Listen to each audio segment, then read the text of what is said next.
Good afternoon, everybody, and welcome to the Toon Review for another Newcastle United Transfer Show with myself, Paul, and I'm joined, of course, by Stato, ahead of course, Newcastle's FA Cup third-round tie with Bromley tomorrow. We thought we'd fit another transfer show in for you. Some more linked players, take another look at them, see how they're doing, etc. So if you do enjoy today's show, hit that thumbs up, guys. And if you're new to the channel, please do subscribe.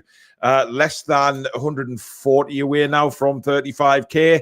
So if you are new and you enjoy what you see, please do subscribe to the channel. It is completely free, and make sure you hit that notification bell so you never miss an upload or a live show.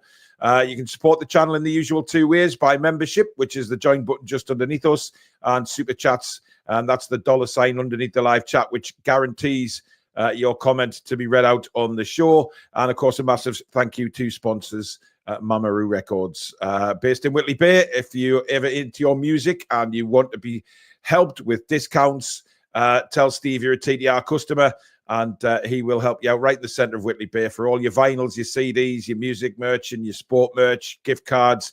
If you can't get into the shop, visit them online. That is pinned at the top of the description. So thank you again for Mamaroo Records sponsorship. Good afternoon, Stato. Good afternoon, Paul, Magpie Massive, and everybody in Viewerland. Thank you very much for that. And by the way, has anybody seen the Sunderland fans? Does anybody know where they are today? Because last I saw, they had a home game against Stoke, but, well, where the hell are the supporters? Because there's a lot of pink seats kicking around. Have you got a little screenshot there, Alex? Of course, I'm always prepared if you want to have a look at it. Where's the Sunderland fans? I mean, that is absolutely disgraceful. It's basically empty. That's 2/3 empty at least. I am sorry, but that is a disgrace. How they can call themselves the best fans is just embarrassment. You know, we will have practically a full stadium tomorrow against Bromley of League Two. They're playing Stoke in the same league as them.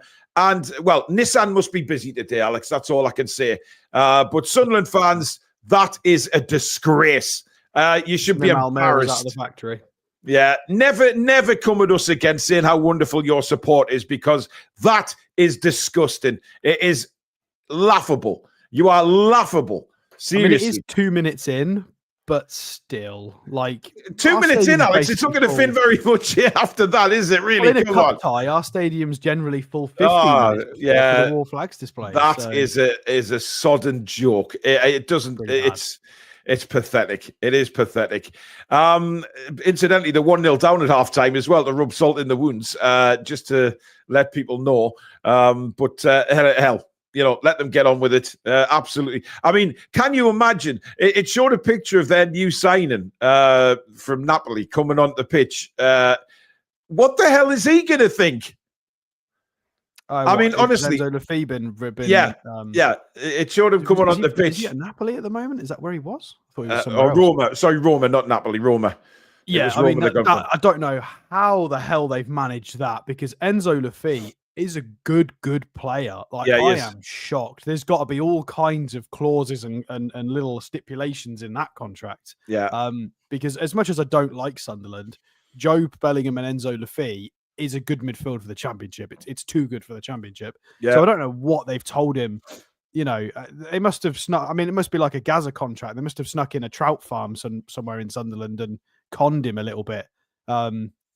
Told them that they've actually got, I don't know, a nice coast. I don't know. I mean, if they put the official attendance anywhere near 40,000 today, then it's Jesus, that's even more laughable. Because I'd be surprised if there's even 20 there. That is a disgrace.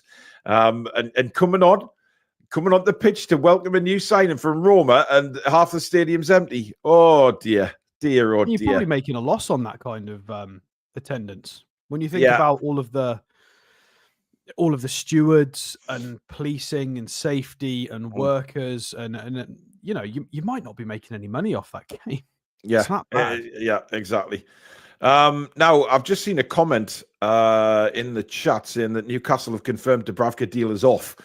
I haven't seen anything from Newcastle announcing that. I'm not sure where it's not on their Twitter page or X page either, so I don't know where that news has come from. But hey, look, we'll see. Still nothing announced from Newcastle. Of course, I did. TalkSport claimed there was 13,000 in the ground, Alex. There you go. I mean, it's not a lot for the. How big's the Stadium of Light? 45? 40? Yeah, 44, something like that. Yeah. Yeah, that's real bad. Dear me. That's hilarious. Anyway, it's Saturday as well. It's a Saturday afternoon. There's not really any reason why you know. I appreciate some of these late night games. If it, we get it, but Saturday lunchtime, what's the problem? Alex, come on. Let's be fair, mate. 3 o'clock kickoff on a Saturday. Come on. Away. Have your Sunday roast. Have a wander up to the ground. What? How much is a youth ticket? Just take the lads. I'd take the kids. Yeah. Can't be that expensive. Yeah, Carl says it holds about 49,000. Yeah, I thought it was closer than that. Yeah, 49K. I mean, Jesus. Unbelievable. Sophie, I saw that. Paul Merson claiming that Tonali is going to be the next Rodri. He's a honestly. Why does he have to be the next? He's watched one game of us. Like it's because we've beaten him twice in a row in the last 2 months. All of a sudden, they've just, instead of complimenting us for the sake of compliments, they're complimenting us. It's kind of a backhanded compliment by just saying, "Oh, they all need to now move on and progress from Newcastle." Because if anybody is ever good enough for us, that we're beating big teams, it means they've now got to the stage where they need to be transferred away. That's basically what they're doing. Yeah, absolutely. We do have a new member, by the way. David Hughes has joined the membership. It's 1:20 this afternoon he joined. So thank you very much, David. Much appreciated. Bob says they've all stayed at home to watch the TTR transfer show. Well, finding anybody willing with lads, I'm afraid. Yeah. Sorry. Now, I did do an earlier video today, Alex, talking about Eddie Howe and how he wants to. He said in an interview that he wants to keep the squad together. That doesn't not necessarily mean that he doesn't want to bring anybody else in. Let's get that straight. He talks about disruption to the squad, and he doesn't want to have any disruption at this stage, Alex. I mean, can you see where he's coming from? No. Not at all. Not at all. I think. I don't even think he's listening to himself speak at this point when he's. I think it's just pre-rehearsed things, just to get out, just to get through these press conferences. I don't think it matters at all. Absolutely not at all. And I guess the questions are okay, but we know what the answers are going to be. Is it good to bring in new players, Eddie? Well, yeah. Is it good to keep the balance as it is currently? Well, yeah. We're not really getting much out of it. And I mean, even if they do ask inflammatory questions, they're not going to get a lot out of Eddie anyway, are they? So I don't think he did go into it. He did. There was a quote there for him which I read out, and it was. I mean, look, I can understand in a way what he's talking about. Having that dressing room morale as it is, the camaraderie that is amongst the squad. But these are professional footballers who must know how a football team works. Absolutely. The players are not there forever. They will move players on, and the players that are already there have to be aware of that. This is what he's doing. Everything he said is a cliche and is factual. He's saying it might be beneficial to bring in some new faces and refresh the squad and have some pressure on players. But it's also good to retain the core of your group. It's good for morale. We may buy more players if we sell more players. If decent bids come in, it may depend. He's basically just. I mean, everything he says is absolutely spot on, but he's just giving us loads of. I mean, we already know all this. So he's not really giving us anything. He's basically saying, yes, everything could happen or nothing could happen. It's just like, okay, cheers, Eddie. Yeah, boot wide open. Boot wide open. We get from it. No. Neil says Sunderland only opened 2 stands today because of lack of sales. That's embarrassing. Big John says, I totally agree with Alex. It's bullshit because we're not going to sign anyone. Just tell us the truth. Well, I mean, that's not what I said. I'm not saying we're not going to sign anyone. I think we will sign somebody, Alex. I don't see us sticking to what we've got. Yes, players are playing well in certain positions right now as it stands. We know that. We've seen it. It's gelling really well. But if we get a couple of injuries, that's when the problems kick in again. Yeah, and I think it's fair to say I don't think we need words from Eddie to confirm we need transfers. his unwillingness to use Almiron this season, I personally believe confirms that he wants another right winger. Because surely he doesn't just want Murphy as his only option. Yeah. And there have been countless games where he's tried loads of other people on the right wing. So he's clearly not. He's clearly that ship has sailed with using Miggy as a first choice or even second choice right back. So whether he says it in a press conference or he doesn't say it, we know that based on his choices and actions so far this season. Yeah. So it's 100% nailed on whether it's this month or in the summer. We clearly want another player in that position, whether it's whether it's going to be a development player or somebody who's going to come in straight in front of Murphy and be a big player. We don't know, but I think that's nailed on and we can figure that out just by logic. Centre half, more questionable. It's pretty nailed on. We wanted one in the summer. Obviously, Mark Gahey and the Chelsea saga's now started. Yeah, it's more unclear what we're going to do with centre halves if we're still going to push that. I mean, all the journalists confirmed we were looking at centre half. So yeah, I mean, we'd be looking at numerous positions. I think. Sophie B, welcome to Members Club. Thank you very much for signing up, and thank you for your ongoing support. Barney says, my dad, who's the reason I'm a Toon fan, says I shouldn't join in with the Mackham rivalry, that I should respect and support local teams as it represents the region. Well, yes, there is a sort of, yes, I'd agree. Respect, respect your local teams. But Sunderland is in a different planet. It's a different country. You need a passport to get in. So they're not part of that. So you can have a go at them. I have a question, Paul, about this. I was thinking about this earlier, and obviously I'm not from the region, so I need to ask people who are from the region. I was watching the Liverpool-Accrington Stanley game, and I was thinking that, a lot of the dregs, and I know that's a really harsh word to use about human beings, but the players who don't make it at the top level end up playing for Tranmere Rovers or Accrington Stanley and clubs like that, who are in the top 4 divisions in England, whereas our dregs, or players who don't make it at the top level, will typically go and play for Blyth or Gateshead or South Shields or North Shields. Most of those teams are all at maximum in the National League, generally in the National League North or lower. So just the comparison there, just in strength of the dregs and the youth players and the release players, we're on a different sort of stratosphere to the traditionally big teams. Yeah, in that even our players who aren't good enough are getting released and playing for teams 3, 4, 5 divisions lower. So it's just stuff like that. And I think this is what we mean about the maybe not banter it. I think we can banter Sunderland, of course we can, but we need to make the region strong, the entire region, like at youth levels. Just have everybody in the Northeast just be much better at football. Obviously, we'd prefer if Sunderland weren't particularly good, but I think it benefits the whole region.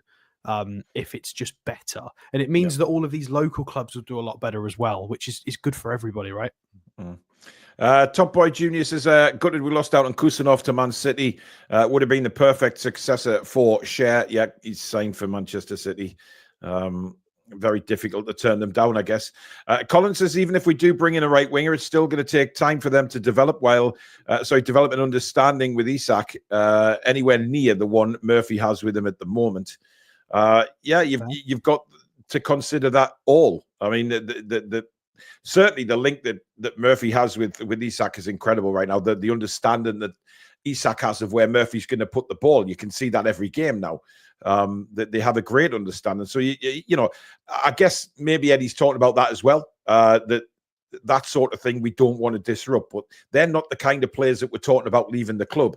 The players we're talking about leaving are the likes of Miggy and Matt Targett, those type of players that are getting nowhere near first team football. So that's not really going to disrupt anything. Paul says, to an extent, Sunderland back in the Premier League would be great, but they are still Mackhams at the end of the day. Bless them. David says, you guys make me laugh. You don't want to sell anyone, but then expect incomings.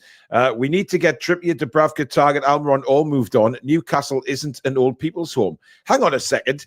When did we say we didn't want to sell anyone? I've just said it there.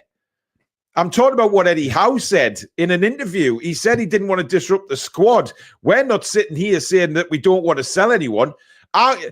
Listen, I want to see the back of Miggy more than anybody. I'm sick to death of the bugger. And Matt Targett as well. Get them out. I wholly agree. I don't want Eddie to keep these players. Back. I mean, I've just read a report, Alex, and you're going to laugh at this, but apparently Callum Wilson has an option for an extension in his contract as well.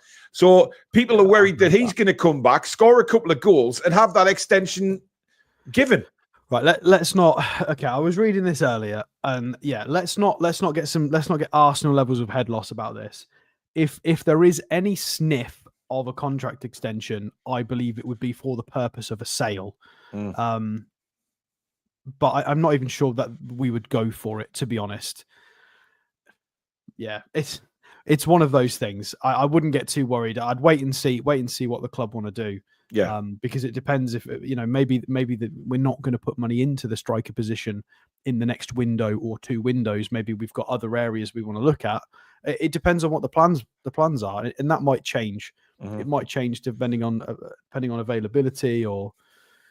My expectation is that Wilson will probably go probably at the end of this season. I'd be surprised if we, unless Mitchell tries to do some super transfer shenanigans, gets him back fit, triggers the extension to then sell him in the summer for a fee. Could be super clever. It's risky though, and it is. Yeah, I would probably bottle it and do it the safer way and just let the contract expire and try and reset. Depends what Mitchell can do though. Yeah.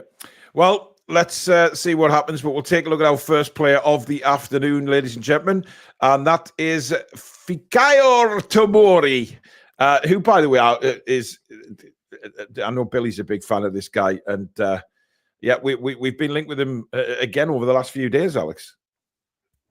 Well, he was linked a few times in December and a little bit over the start of January, so it's enough links to talk about him and the fact we are in need of supposed to be in need of a centre-half. I know we seem okay at the moment. I am going to maybe push you for a full name, though, Paul.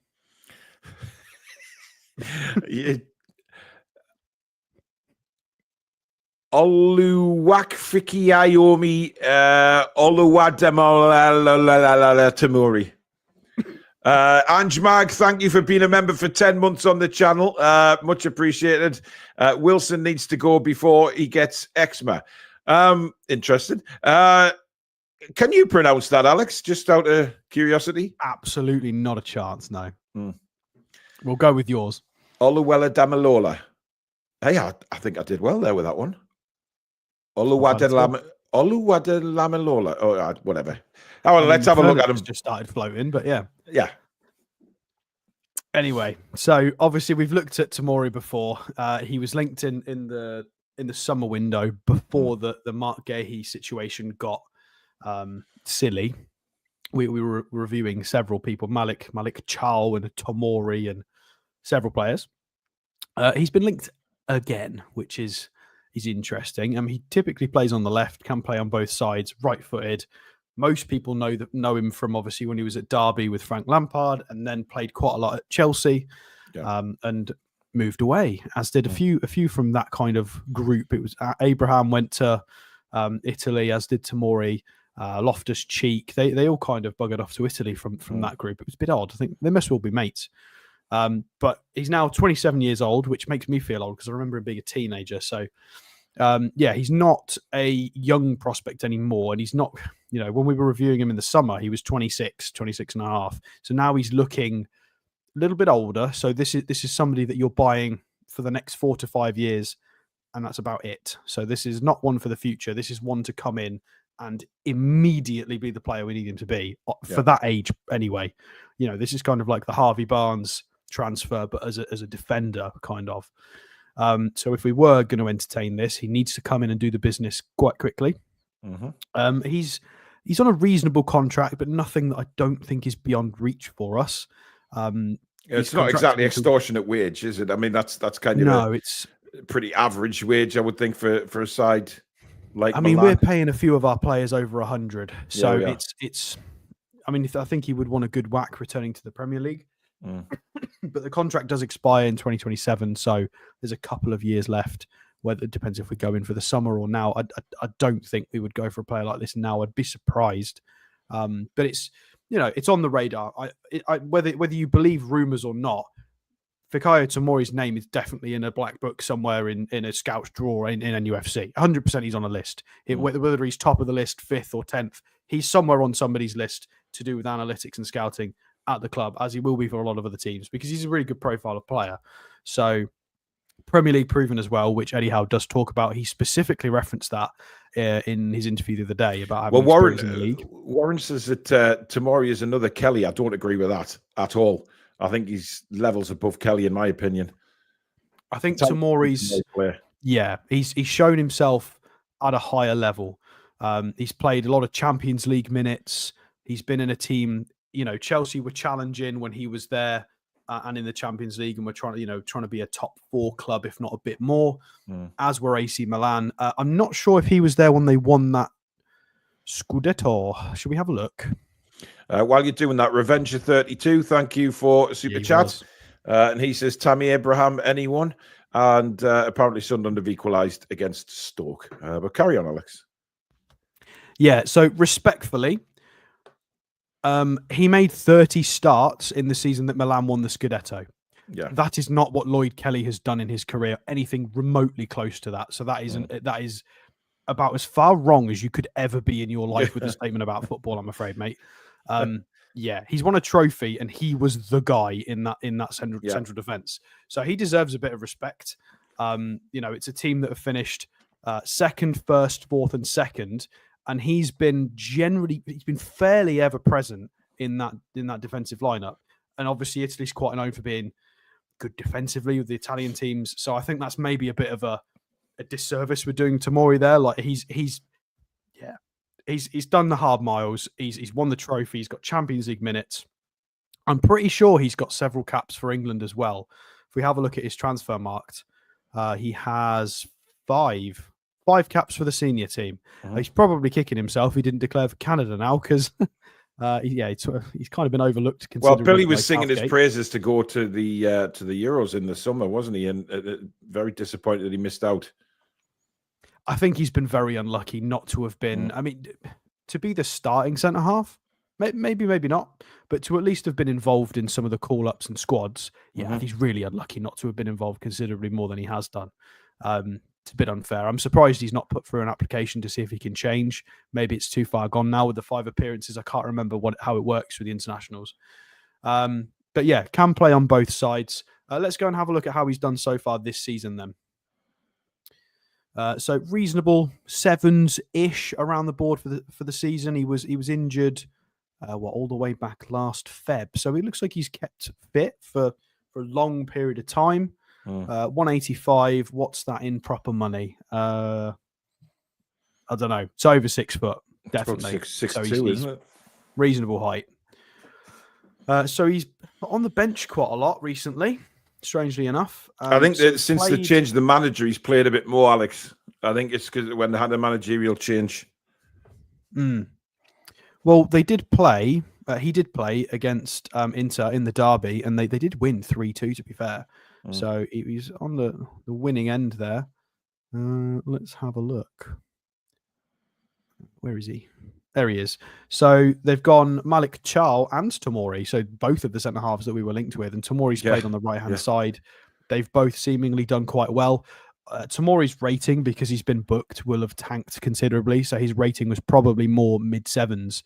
You do get penalised for getting booked on these kinds of stat websites.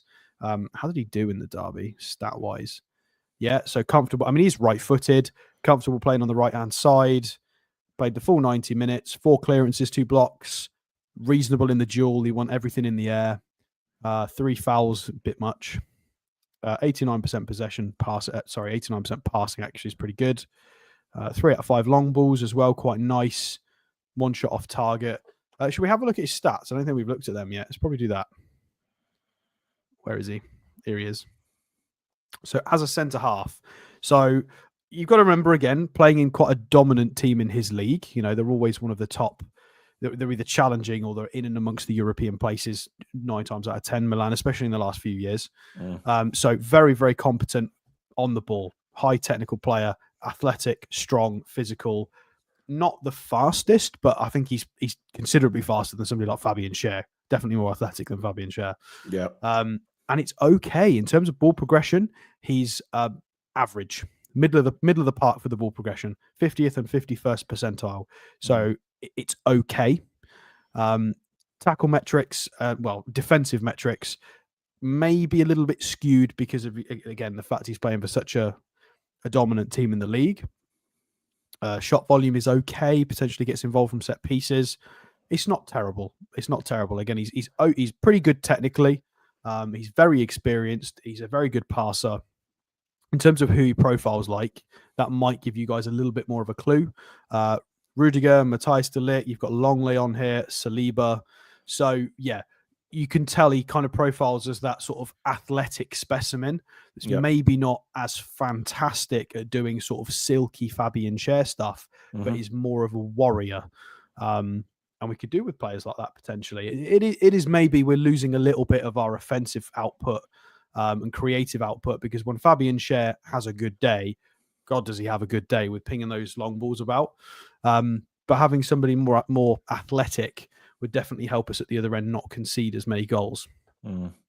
Value, 22 million apparently he's currently rated at. 27. I think he's going to be more than that right now. You know, if you want a ready-made centre half to go into your team, you would say, right, I want somebody who's won a title, who's about 27-ish years old. He's just over 6 foot. He's pacey. He's experienced. He's maybe got Premier League experience. I mean, if you're kind of looking down a checklist and ticking off boxes, I mean, speaks English, been in the country before, probably maybe knows Tino and Lewis Hall. Again, possibly not. It might have been too far apart time-wise.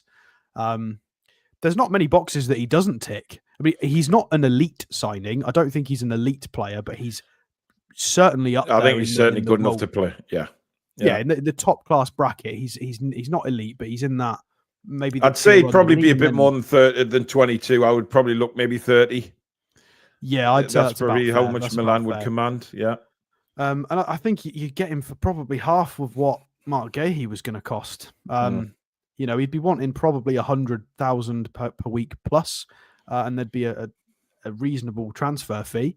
But yeah, if you want a ready-made, tailored player who could come in and play immediately, I think he's a good shout. He's a really good shout. I do as well. He's got the talent. He's got the one thing he's got is experience as well. And like you said earlier on, he's ready to come straight in. It's not like he's going to take a bit of time to gel or anything like that. This guy's ready to go. He's got the experience. He's won a league. I don't know why people wouldn't want Tomori. Well, it depends on what the club want. It depends on how much Milan would sell him for. Because we're saying 30 million, Milan could turn around and say, hey, you're not getting them for less than 45 or something like that. A ridiculous amount of money. I think it might be gettable, but I think it depends on what the club want to do, because the club might not be interested in this kind of player. Well, they might be interested, but they might be erring on the side of, we want somebody who's 24 or younger and has a little bit more of a passing range and higher technical ceiling. Yeah, like the Livramento's Lewis Hall signings and a Botman. They might want to go down that route. So this might not be appropriate. They might, and again, we've got quite a lot of old centre halves, so they might want to go younger than this, maybe 3 or 4 years younger. So as good as it sounds on paper, they might not want a ready-made centre half. They might want a bit more of a project, maybe. Well, he'd be a yes for me, Alex, providing we get him we could go in at the right price. And again, we're not saying by any stretch we're going to get him, by the way. This is just because he's been linked and see what he could bring to the squad. But I certainly think he can bring a lot to the squad. He's got experience and playing alongside. I mean, if he did come in, playing instead of Fabian Schär from time to time would certainly help Livramento because he's got, as I say, the experience. He knows what he's talking about. He's been there, done it. He's won Serie A. That's fantastic. So if we could trigger Fabian Schär, not trigger. If we could give Fabian Schär a 1-year extension and sign somebody like Tomori, for me, that's best case scenario. That's super, super cover, because then we would have Botman and Byrne, Tomori and Schär. I mean, first choice centre backs really would be Botman and Tomori. That would be pretty damn strong. That is a fantastic, and then your backup is Byrne and Schär, which is for a Premier League side is fantastic. So that would be a good, and because we are hoping, fingers crossed, we end this year with some kind of European football at a minimum. So having those 4 centre halves available is frightening. It gives us that extra depth. Nick Thornton says, Alex, what would Diamante of Sporting cost?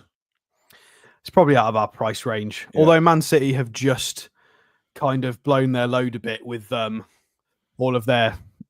But they've basically shown their hand. They're going for 2 centre halves. They're going for the rumor is Alex, that Manchester City, they're expecting a transfer embargo coming from all these the charges. Well, the thing is buying up now. If Man City are twisting now, that might encourage a lot of other clubs in the Premier League to also twist, because you know the kind of position that we're in 5th right now. We're in great form. But if teams like Spurs and City sort their act out and start pushing up the table, that could make it really challenging for us to get European places. So it might encourage us to maybe go. There might be a player we're kind of on the fence about that we want to wait for the summer, but we might go and buy him now because we really want to get those places. If it gives us more points, then it's worth it, surely. Davy Porter says pretty much no chance of a centre-half coming in, 0 money to spend. And it's sell to buy, so the only option would be a right winger or forward. Well, we don't know that, David. Depends who we sell. It depends who we sell, but we don't know how much money we have. I mean, Eddie can sit there all day and say, well, you know, we've got to do this. You just don't know. You just haven't. Where's the money that we were going to spend on Gay gone? Where's the money that we made a bid for on, what's his face, at the end of the window? Elise. Elanga, yeah. Elanga. Where's the money? If we had £45 million to bid on him, where's that gone? Posse Pips says, would you take Iñaki Williams to replace Murphy? Do you not mean Nico Williams? Iñaki Williams is the striker. That's the older brother. Yeah, Nico is the one. We definitely have Nico Williams, by the way. Right, next player on the list. It's not. I've not got the next player up yet. I've just got a Romano tweet. Just to kind of, for everybody who's not been looking at football news in the last sort of 2 days, this is what I meant by Man City have kind of pulled the trigger on a few things. Their season is basically imploding, exploding, bit of everything. So they're trying to sort it out by just throwing money everywhere. And being as we've been linked heavily with 2 out of the 3 of these players in the past, apparently we've looked at this guy as well, according to David Ornstein. David Ornstein says that basically every single Premier League club was looking at Vitor Reis, and then we've been scared away. Apparently, Kozanov as well. I was quite surprised. I don't know if anybody's seen it. It was on the Athletic. David Ornstein is basically, the way he's been talking about Manchester City is a lot of teams were looking at certain players, and whenever Manchester City open the door and enter the little negotiations, all the other clubs just take a step back and go, no, we're not competing with Man City financially. We're not even going to bother anymore. And I find that quite strange. I find that quite interesting. Why are we not trying to compete? Apparently everybody and he even had a little sort of segment where he said all the scouting departments are all a bit frustrated as soon as Man City arrive. And I found that a bit weird. You know, can we not try and sell ourselves a bit more and offer a package and see what happens? You know, surely it's not a case of Man City bring a chair, we're out. Like, I think if we start competing for trophies and things like that, Alex, I think that'll be the turnaround when we can actually start. We know we have the money to match Man City. Well, but it's not just us. It's been some of the top teams as well. Some of the challenging teams, when they hear that Man City are bringing a chair to the table, they just can't be bothered. And I'm quite surprised at that, really. Like, what are they bringing to the table? Are they... Anyway, no idea. We'll move away from that. But yeah, so I thought it was worth saying that they are looking at 3 players. Kozanov, of course, that we were heavily linked with. It looks like he's going for City for considerably more money. He's signed. It's done. Deal's done signed as the official. Yeah. He's going to be fun to watch in the Premier League. It's just a shame he's gone to Man City. Yeah, let's just see how many yellow cards he gets, shall we? That's going to be interesting. We did say that. I think he might not be as fantastic straight away as people think. I think this might be... I'm surprised he's gone to a club of that caliber straight away. Yeah. Because he is a bit raw. And even when we did the transfer show, I stated I'm a little bit concerned about how aggressive he plays. Could cause issues. And that was just if he was going to play for us. So there could be some funny games for Man City. So definitely worth Well, watching. he likes to fly into a tackle, so he's one to keep an eye on. Dan DG, who's been a member for 30 months now. Thank you for your support, Dan. Afternoon for me. I think we'll save till the summer to give Paul Mitchell more time to pick out key prospects. Longer you give, better he can dig. But at the same time, we need replacements in now. We know we do.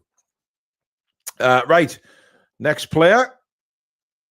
And it is Loïc Badé or Badé. What a Bard, Bid, Boo, Bar, whoever. I've not got a clue. Okay. It's French. Yeah. Anybody who speaks good French, give us a phonetic breakdown because I'm not sure. Well, it's Loïc, his first name, isn't it? The same as Remy was. Loïc. So, but it doesn't have the funny little thing above his E. So is it just Bard or Bade? I don't know. Badé?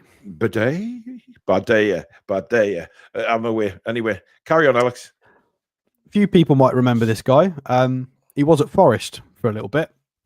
Steve Cooper didn't really fancy him though. So he's nearly 25 now, to be fair. 24 years old, 6'3", quite a monster, quite a physical specimen. This guy, he's a proper big centre half. If you were going to describe him in Football Manager terms, he is a no nonsense centre half. He is a, get your foot through that lad kind of player. Yeah. So he is at Sevilla in Seville in La Liga in Spain. Contract is quite a juicy one for a player at Seville, to be fair, until 2029. 80,000 euros a week. So there's quite a lot of fat on the bone for that one. So it would be quite pricey, I think, to maybe take him away from them because he's a good age, he's young, he's long contract, quite high wages. So he wouldn't be super cheap, I don't think. He's played 1,200 minutes in La Liga this season. He's got an assist. Again, he's a centre half. We're not going to see that much in the data there. And in terms of statistics, he's basically a big, meaty, get the ball out of the box kind of guy. Super high volume of tackles, wins loads of aerial duels, good amount of interceptions, loads of clearances, and very, very high take-on rate for a centre half as well. So able to step past his man if necessary. And average to below average passing. Yep. So again, he's more of an old school kind of player. Kind of reminds me, and this is a bit harsh based on how good Dan Burn's been playing recently, but reminds me of the Dan Burn from sort of 2 years ago, centre half wise, when he was in centre half. Bit more kind of no nonsense. Yeah. I think even Dan Burn is possibly a little bit technically better than this guy, in my opinion, just based on what I've seen so far. That could be wide of the mark, but and this is 2,500 worth of minutes. So it's a lot. If anybody recognises any of the centre-halves on this list, that might back me up to a point. Totti Gomez from Wolverhampton Wanderers, again, is a bit more of a meaty old-school centre-half. However, Anderson at Fulham. Anderson at Fulham is quite a silky centre-half, so that's a little bit contradictory. Could just be based on a lot of the data. It might not include too much of the passing. So, career, if we have a look at his career, Le Havre in... Ligue 2, Racing Club de Lens, Rennes, and then he went to Forest. Didn't play a single Sevilla. game. I thought he did, apparently not. Unless it was cup games he played. I mean, that's Premier League, isn't it? So he may well have played in the cup. At Sevilla. I think he probably will have, because Ramos went back to Sevilla, didn't he? He did a bit at some point in the last couple of years. So I'm sure he's probably partnered Ramos, I would imagine. But Sevilla, not what they used to be. They obviously were always sort of in Europe or Europa League and challenging. They're 12th, 14th, 14th. So they've had a bit of a drop off. But he's been quite involved for them. 27 starts last year, just under 2,300 minutes. And obviously that's quite a lot of minutes so far this season. So he's on track to be playing a lot of the games for them, you would imagine. Although we've played way more than 13 games. So I don't know who else is playing for. Do you want to try and convert that, Alex? I don't speak Italian. Forza Newcastle, un saluto dall'Italia a tutti I tifosi del Newcastle. There we go. There's my crack at Italian. Yeah, somebody's. Well, I think it's. It sounds nice about Newcastle. I think he's complimenting Newcastle. So there you go. So, a few injuries on this page. All of them last year. So injured sort of March time. So it looks like he was basically injured from Easter towards the end of the season. injured a bit in September, a bit in November, and then it looks like he's been okay. Although I don't quite know what's going on with this rating in January so far. It looks like he's had a bit of a tough January. We'll have a look. Dear me. Strengths, positioning, tackling, ground duels, weaknesses, discipline. Oh dear. Unless he's had a sending off, I would imagine. It might be a red card. No, there's no red card there. He's just had an absolute shocker. Oh, they lost 4-1 to Almeria. Well. Jesus Christ. Almeria, yeah, that's not a particular... I mean, what, Almeria in La Liga now? Or are they in... No, that's the Copa del Rey. Almeria in? Are they in... No, they're in La Liga. That's... Okay, so Sevilla got beaten 4-1 by a team in a division below them, which is quite bad. That's not that. So yeah, you can understand the rate. Yeah, not good. So where we look at. Sorry, guys, can't get rid of this cough at the moment. So there's the 4-3-3 with Lokonga in midfield. God, I really don't recognize Sevilla much anymore. Sevilla have changed. Yeah, they're not. They're nowhere near the team they were. I don't know whether they've had financial issues, Alex, but I know Montiel. Certainly not the team they were. I don't know how to say his name, but I recognize him from a lot of places. From Football Manager, look at. By the way, very different.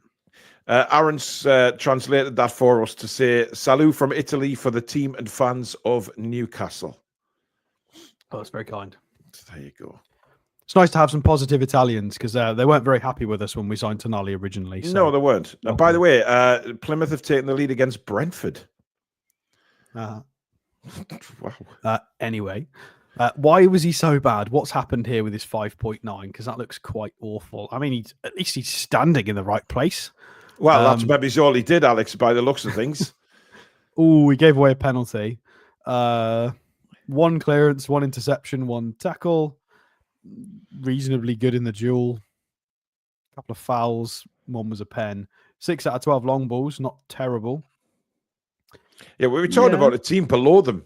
A league below, aren't we? Yeah, that's not good. That's not good. Well, who plays for the team below? I mean, they've had an absolute worldie. Look, whoever this guy is, Mr. Suarez, has had a hat trick. Let's sign him. Let's get linked with them. We don't play with a 10, but yeah, anyway. They lost 4-2 to Real Madrid. I mean, it is Real Madrid, but still. What happened in this game? A 6.3. I mean, we're not really selling them to you guys here, are we? But I mean, that's why we look at these things. Yeah. He won every single duel he was involved in. A couple of tackles and an interception. Quite. Well, you say that, Alex, but Liverpool have shown an interest in this guy apparently. So. Yes, when I started to do the reviews on this guy, there are at least 3 videos I found on YouTube saying, "Welcome to Liverpool." Oh, well, there's yeah, they were at it. So, yeah, maybe he's better than maybe this is doing it justice. But I'm just showing us the recent games, which I think is a fair thing to do. Let's have a look at some of the more positive games, shall we? Just to mix it up. So against Rayo Vallecano, he did okay. They kept a clean sheet. Same sort of system in a 4-2-3-1. He dropped to 7.5 with a booking, which is quite good.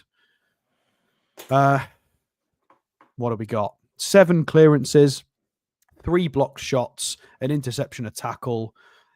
Okay in the duel-ish. Yep. Much higher accurate pass percentages, better. 6 out of 11. Again, trying quite a lot of long balls, to be fair. So maybe more long balls than... I haven't seen him do too many in what I've been watching of him, but yeah, seems okay. I think traditionally much more of a no nonsense centre half. If the links get a bit stronger, then I think I'll do a bit more digging, because I've not done a lot of watching of this guy live. I've only watched clips of him this year. So if we get linked again, I'll have to actually watch some matches, because it doesn't always do. It definitely doesn't do the justice watching clips. You know, we're not bloody joking here, so we've got to actually watch proper football. But I mean, he's an okay option. He definitely, like I said, with the little black book of scouting lists, his names definitely should be on the list. Whether he's anywhere near the top, I don't believe so. I don't think he should be near the top. Again, he's the opposite to Tomori in that he's 3 years younger. There's a bit more of a ceiling there. but I don't think he's anywhere near the technical level that Tomori provides. I don't think he's anywhere near the technical level of somebody like a Botman or a Cher. But he is a bit of a chonk. He's a meaty old school centre half. So he's a chonk. I wondered how long that would be before it got mentioned today. I mean, has he ever been involved with France? Not the senior team. He's been involved at U21's. Oh, hang on a minute. No, apparently he has. France and France. Apparently he's made 6 appearances for France. It says there you go. There's 2 Frances here. Côte d'Ivoire as well, dual citizenship. What about his player agent, Som Football? Apparently 25 mil valuation-ish at the moment. And the agent is... Oh, they've got Kenny Lala. Who else? Do we know anybody on this list? Not really. Nobody that we've had any dealings with. Alex, look. Alex, look at that. Oh, wow. I'm really not obsessed, but clearly you're not obsessed with Sunderland either because you're on a Newcastle United transfer show. Jesus Christ, you're supposed to be at the game. Oh, that just says it all about the Magpies. You guys are currently playing. It's either him or somebody has relayed that to that person. Yeah, that's brilliant. Sunderland. Yeah, he's watching a Newcastle transfer show. Minutes ago. Oh, dear me. Oh, you've got to laugh. So yeah, to round this up and sum this up, guys, 24-year-old, 6'3" centre half, reasonable, playing for a kind of fallen away Sevilla side in the last few years. Yeah. And no nonsense old school centre half for a reasonable fee. I wouldn't go for this personally. I'm not sold on this guy at all. He doesn't stand out. He doesn't stand out as much as Tomori did, to be honest. I think he'd be too expensive for what he is. I think, look, he's got a long contract. He's on quite high wages. He's a really good age, but I don't think his skill set reflects how much we'd have to pay for him. Yeah. I don't. Yeah, no, I'm not a big fan of this one personally. I think the Tomori one would be a much better shout. And I think there's other players in Europe that would fit this bill. I think there are other players that could do a lot of what he does, maybe not to quite as a good level, but also give us a lot more technical ability as well. I think technical ability's got to be on the list. If we're going to progress into being, over the next 3 years, you would imagine we want to go from, are we going to get Europe to we're always getting Europe, and we want to take that next step towards maybe starting to maybe challenge for titles at some point in the next 3 to 5 years, maybe if we can get the transfers right. Yeah. And I don't think this guy's got the technical level. If you look at the teams challenging, do they have any centre halves who are bad technically with the football? Not really. Most of them are pretty good with the football. You Canates, Virgil van Dijk's, all of the Man City centre halves, Saliba and Gabriel. All of those teams have all got quite good centre halves in terms of playing with the ball. So I don't want to be signing people who aren't good with the ball, personally. Yeah. Not for me. If so far, if it was out of the two, Tomori fits the bill for me perfectly, rather than him. I just don't see that happening. I mean, if Liverpool are interested, Liverpool can have him. I don't think he's going to make much. I mean, Liverpool, I think this is a poor man's Konate, personally. Yeah, reminds me of. They're still under threat of losing Van Dijk, aren't they? Because he hasn't signed a new contract yet. So if they're looking for a replacement for Van Dijk, he certainly isn't. I'd be very surprised if they went for him. Right, final player of the afternoon, Alex. Who have we got? Here we go. Stefanos Tzimas. Couldn't tell you either. All right. Happy birthday from 5 days ago, Mr. Stefanos. Yeah. So he's 19 years old. He's currently at Nuremberg in the Bundesliga 2. Is that how we say 2? I think it is. The second Bundesliga in Germany. He's done quite well so far this year. 8 goals and an assist in 14 appearances. Not bad. Before I scroll down, I'm going to go onto his sofa score so you can at least see his face. So we can put a face to the name. There he is. There he Greek is. boy. So he is Greek. He didn't play against England. He's quite young. He's a sort of under 19s when we last played them internationally. So this is something that people who watch the channel know I will always hold in high regard. is if anybody anywhere isn't sure what footed he is. So if any time somebody can't tell if he's left or right footed, that is a great technical compliment for the player. Yeah. And when we consider the fact he's also 184 centimeters, so he's above 6 foot. I think he's 6'1", something like that. So to be over 6 foot, and for you to be competent with both feet technically, and to only be 19, really positive so far. Physically and traits, ticks a few boxes, really cool. Yeah. Valuation would be reasonable as well because he's only in the second Bundesliga. He's quite young, so this would be a kind of this has got kind of Mitchell written all over it. This is go and get a rough diamond. Again, risky. These kinds of things are quite risky. If you throw in 5 or 10 mil at players that could completely fail, it is risky. But I think this guy's okay. If we have a look at the sofa score, so he has got 8 goals from 6.6 xG, so maybe running just a teeny bit hot. Please bear in mind, these percentiles, guys, are not from the Big 5 leagues.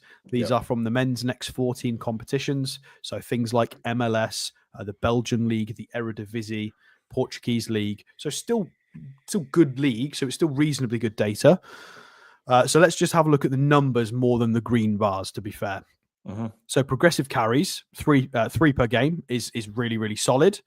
2 successful take-ons is really high as well. Progressive passes is okay. Shot volume, bonkers. That is bonkers. I think Isak and Wilson are on about 3-ish shots per game. This guy's on 4, so he'll have a pop always. He's always up for having a shot. Quite good at creating shots, shot opportunities for teammates as well, but via shot creating actions.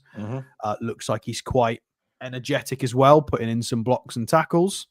So quite impressive data. If we ignore the percentiles, he's doing the things that you want your striker to do: run around, take a player on, have a few shots, help defensively, put yourself about, kind of Anthony Gordon kind of things. Make sure you tick all those boxes.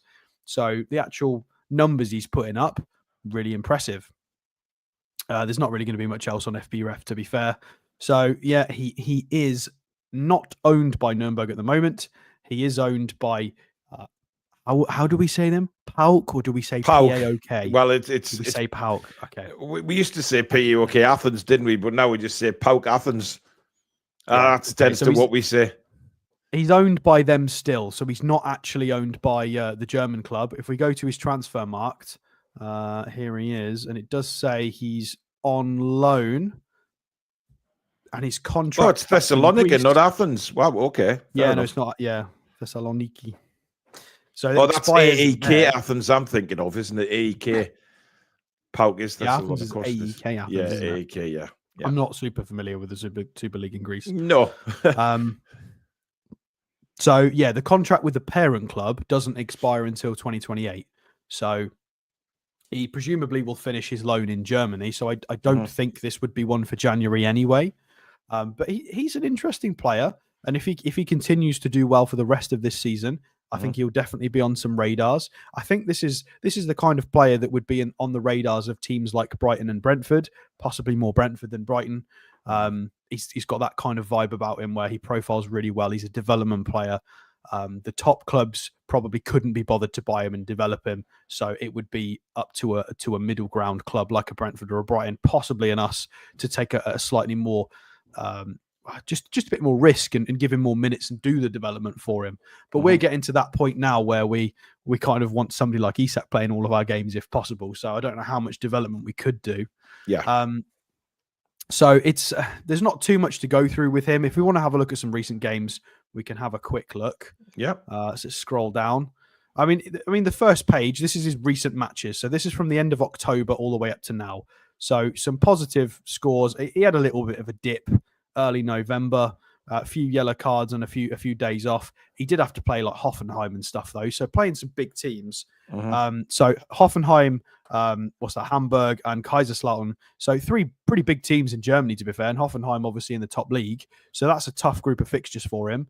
And then when the fixtures got a little bit easier, started banging him in again. So goal, assist, goal.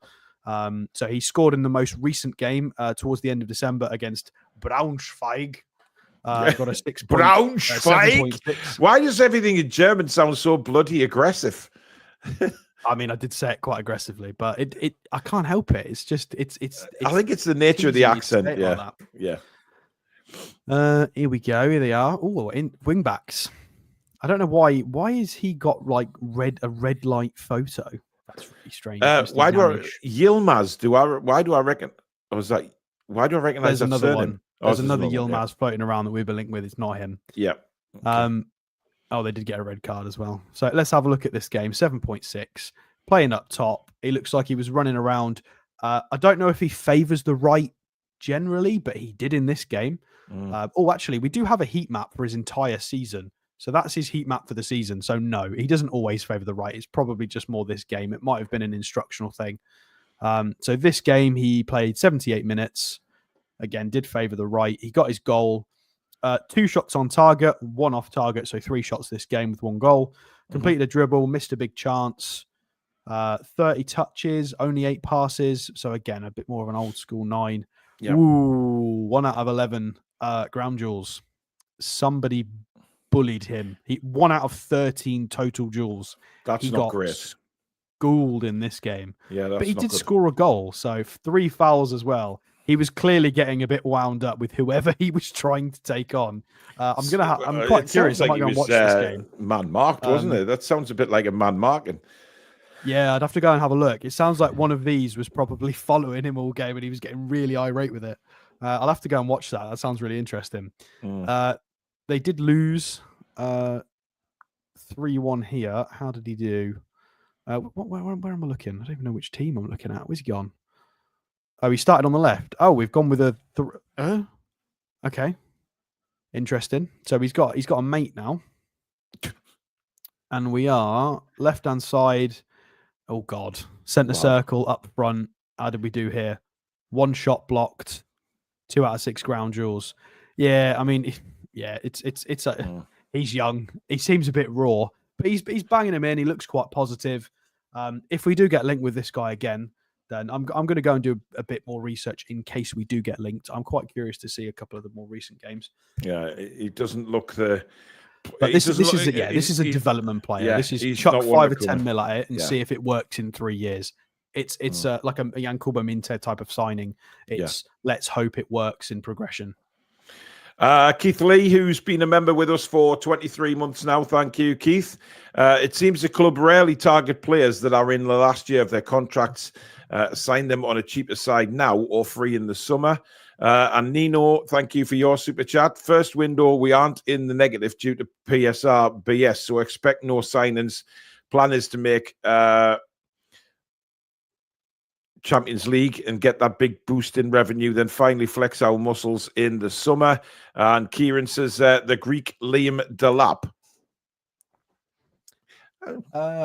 I don't want to justify that with an answer because I've not watched him enough. But it seems like a really fun player with possibly quite a lot of potential. So we'll go and do a bit more digging.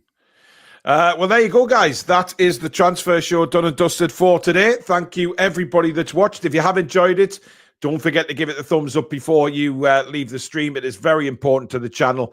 And of course, if you're new and you like what you see, please do hit the subscribe button. Free to do so. And make sure you hit notification bell so you never miss an upload or a live show. And of course, thank you to Mamaroo, our sponsors. They're based in Whitley Bay. All your music needs, head down there if you're ever around in the town. If you can't get into Whitley Bay Town Centre, check them out online. They are pinned at the top of the description. Thank you to all your super chats and memberships. Thank you, mods, and thank you to Alex. Don't forget, we're back 2:30 tomorrow afternoon with Matchday Live. It is commentary of Newcastle United versus Bromley, and kickoff at St James's Park is, of course, 3 p.m. But that is it for now. Thank you very much for watching, and we'll see you for tomorrow's match. In the meantime, enjoy the rest of your Saturday, folks. Take care. Away the lads and lasses. Come back and check on some breathing.